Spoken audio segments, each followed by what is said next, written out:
দীর্ঘ দুযুগ ধরে বন্ধ থাকার পর সোমবার থেকে ফালাকাটা জয়গা রুটে নতুন করে যাত্রীবাহী বাস পরিষেবা চালু করল উত্তরবঙ্গ রাষ্ট্রীয় পরিবহন নিগম।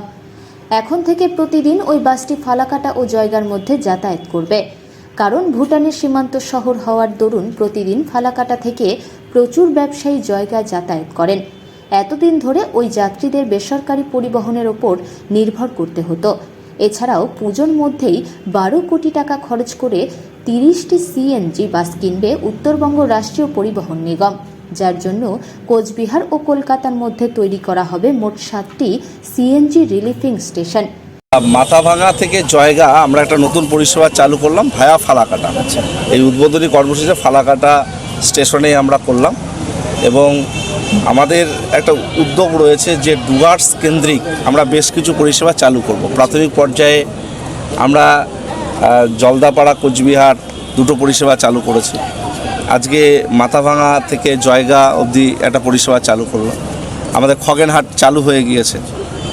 এর পরবর্তী পর্যায়ে আমরা আরও কিছু রুটকে চিহ্নিত করেছি ডুয়ার্সের, সেই জায়গাগুলোতে আমরা বাস পরিষেবা চালু করব। এবং এই ফালাকাটা স্টেশনকে কেন্দ্র করে আমাদের একগুচ্ছ পরিকল্পনা রয়েছে। আমরা এখানে সিএনজি স্টেশন করব, যেটার অলরেডি আমাদের কাজ শুরু হয়ে গেছে, মানে ডিপিআর তৈরি হয়েছে। আমরা 12 কোটি টাকা সিএনজি বাসের জন্য পেয়েছি। তো স্বাভাবিকভাবে এই স্টেশনের একটা গুরুত্ব রয়েছে এই উত্তরবঙ্গ রাষ্ট্রীয় পরিবহন নিগমের। কোচবিহার, শিলিগুড়ি, কলকাতাগামী প্রত্যেকটা বাস এখানে এসে দাঁড়ায়। তাই আমরা এটাকে একটু সাজিয়ে তোলার একটা পরিকল্পনা গ্রহণ করেছি, সে ব্যাপারে ডিপিআর তৈরি হয়েছে। এবং এটাকে কেন্দ্র করে, ফালাকাটাকে কেন্দ্র করে আরও কিছু নতুন পরিষেবা আগামী দিনে মানুষের চাহিদাকে মর্যাদা রেখে আমরা চালু করব। ফালাকাটা স্টেশনকে ডিপোয় উন্নতি করার একটা দাবি আছে। এটা তো আমাদের আসলে এখন ম্যান পাওয়ার তুলনামূলক কম আছে, তবে যেভাবে সিএনজি স্টেশন এখানে হচ্ছে, আগামী দিনে ডিপোতে ত্বরান্বিত না হলেও সাব ডিপো হবে, এটুকু আমি দায়িত্ব নিয়ে বলতে পারি।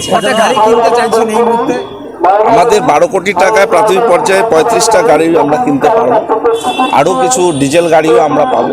তো স্বাভাবিকভাবে পুজোর আগে নতুন 50টা গাড়ি রাস্তায় নামাতে পারবো বলে আমাদের।